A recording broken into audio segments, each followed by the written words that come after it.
Hey everybody, it's Wednesday and I'm gonna get it out of the way because I'm so amused at how this bugs people. You know it's coming. Patreon, you should become a member. Patreon.com/Leanna K. That was 3 seconds, guys. That wasn't even 7 seconds. That was 3 seconds. And 4 people complained about it in the comments yesterday. And I'm so amused, but not quite as amused as super serious video game reviewers reviewing Death Stranding. And that's what I'm talking about today. Now, I haven't played Death Stranding because PlayStation didn't give me a copy. They did not contact me for this one. It's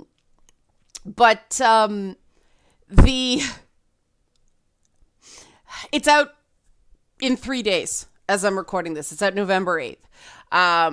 I will play it. I'm going to be playing it on Twitch next week if you're interested in it.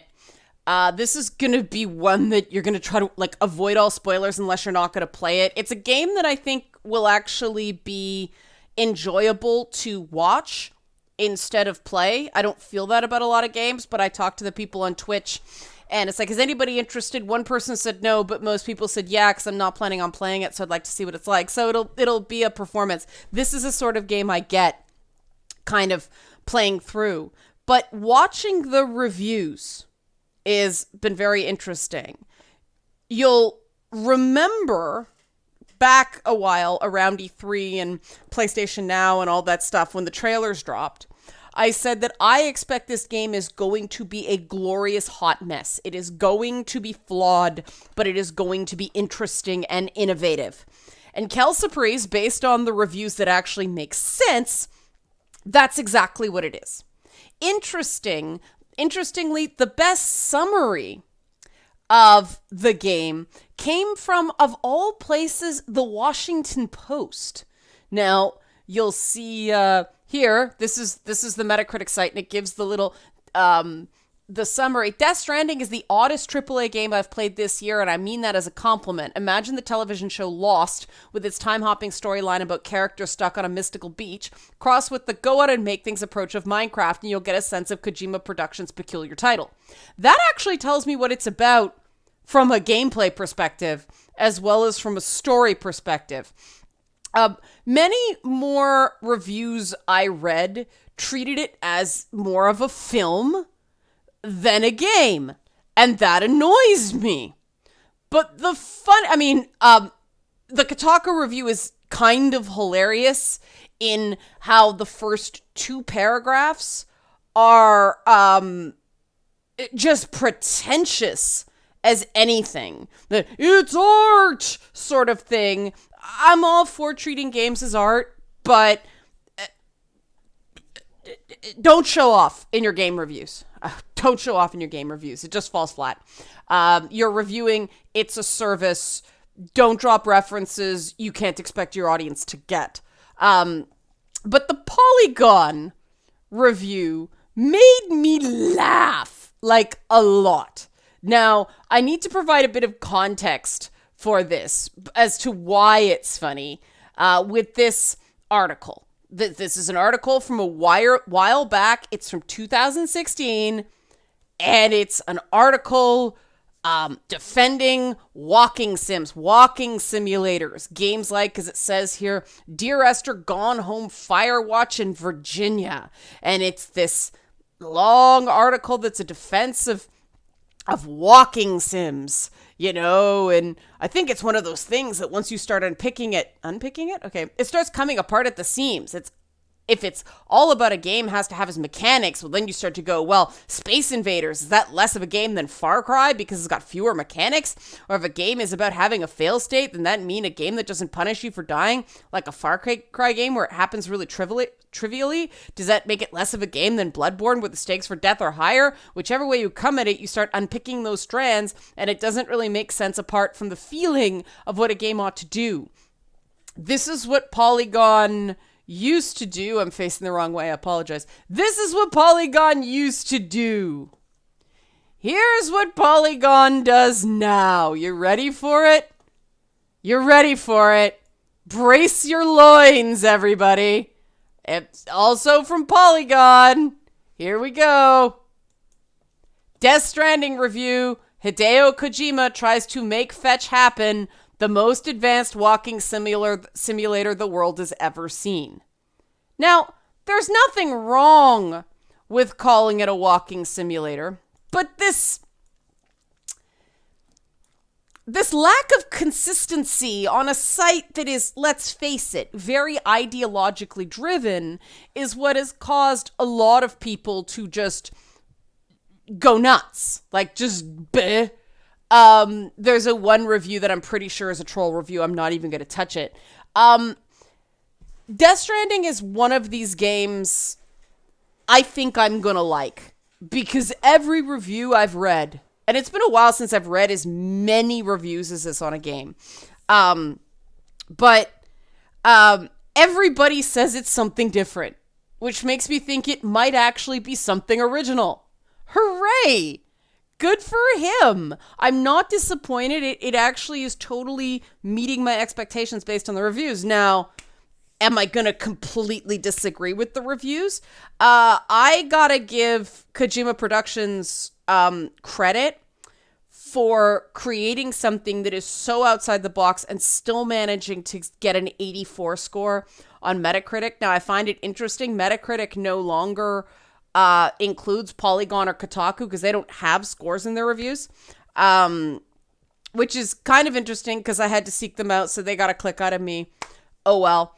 But like, the lack of consistency on a site about something like walking simulators done totally unironically should not be something that's a problem. Different writers on the same site should be able to have different viewpoints. The thing about a site like Kotaku or like Polygon that seems to shove a particular political perspective down people's throats, on the other hand, it seems very odd when they do that. Because, I mean, for instance, you won't see conservative commentary ever published on Polygon, right? That's their choice. Publishers have the right to print or not print anything they want. But when you have such a clear philosophical bent on your site, these sort of inconsistencies seem strange. If you're going to defend walking simulators, don't use it as a humorous pejorative, because it's still a pejorative.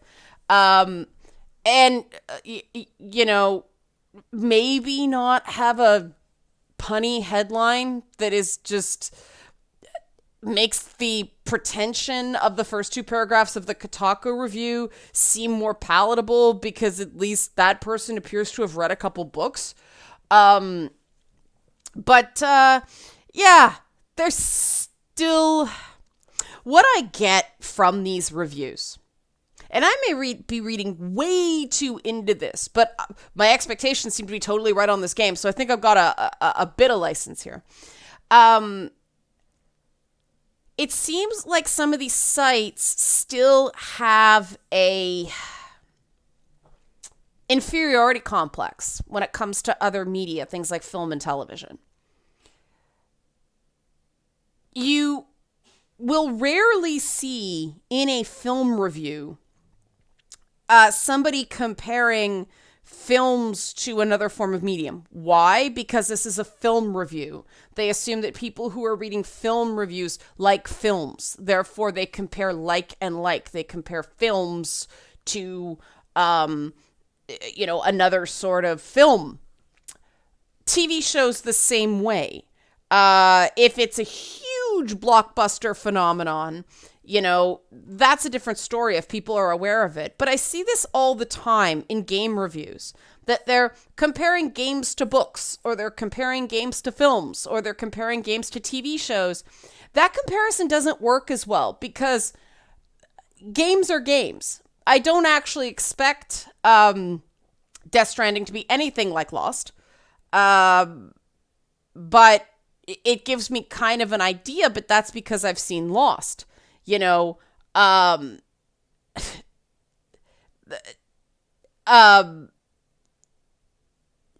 of the other references I've seen in reviews, if people haven't read or watched, or the review falls flat, you couldn't find another game, like perhaps some comparison to Kojima's past works that might actually serve the fan base, set expectations.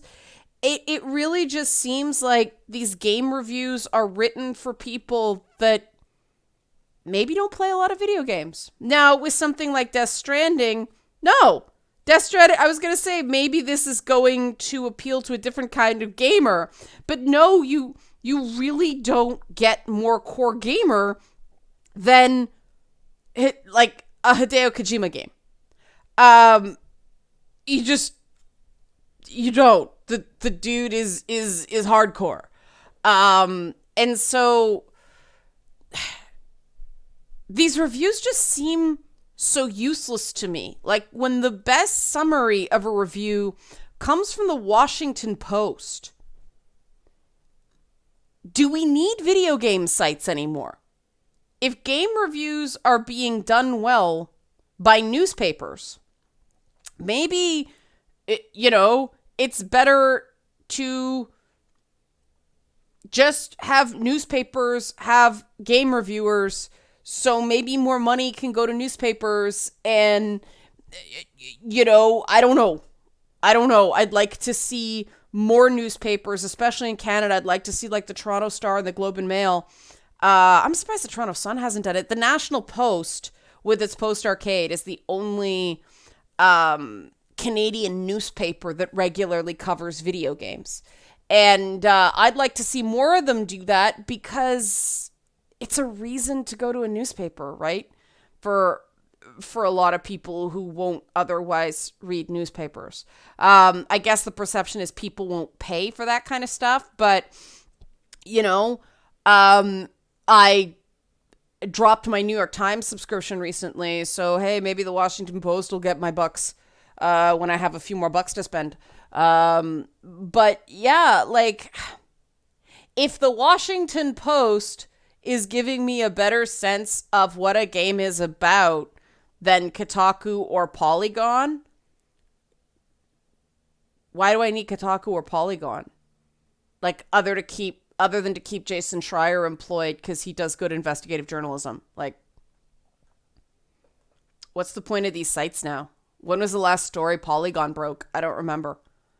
Like, okay, they make money for their parent companies and they sure get their ideological message across, but it seems like Kotaku isn't even doing that anymore. These sites got to have some pride in their medium. People who review films love films. People who review TV love TV. People who review games should love games and advocate for games and thinks games are great. Not, I'm going to show how smart I am by comparing this game to a whole bunch of things that aren't games. I'm sure you can find some sort of reference from some other video game, because there have been a lot of video games that are kind of like Lost. Just saying, I'm sure you can find one. Maybe. So people actually know what that means in terms of gaming. I suspect it doesn't have a lot to do with it. I suspect that it's actually just a reference they grab, that it's actually a really cool, very, very Japanese, and that it's like a mixture of a whole bunch of things. And what I'm looking forward to is the Japanese view on a fractured America. That's what I'm looking forward to. And the release date primed me to look forward to that, because it's like 1 year to the day to is it November 8th every year? Anyway, this is about the time elections happen in the US. So like the date was in my mind. It's like, this is going to be about American politics somehow. And it is. Like I said, Kojima's the master of expectations, and the industry still doesn't really know what to do with him. And that's an artist. And my artist is right here. Hello, Momo. You going to come say hi? Oh, are you going to come say hi, Momo? You going to come say hi so we can do... No. You want me to come see something. Excuse me. I'm being summoned by a cat. So I'm just going to annoy those 4 people one more time because it's fun. Patreon. You should become a member. Patreon.com/Leanna K. Looking forward to Feedback Friday, and thanks for watching.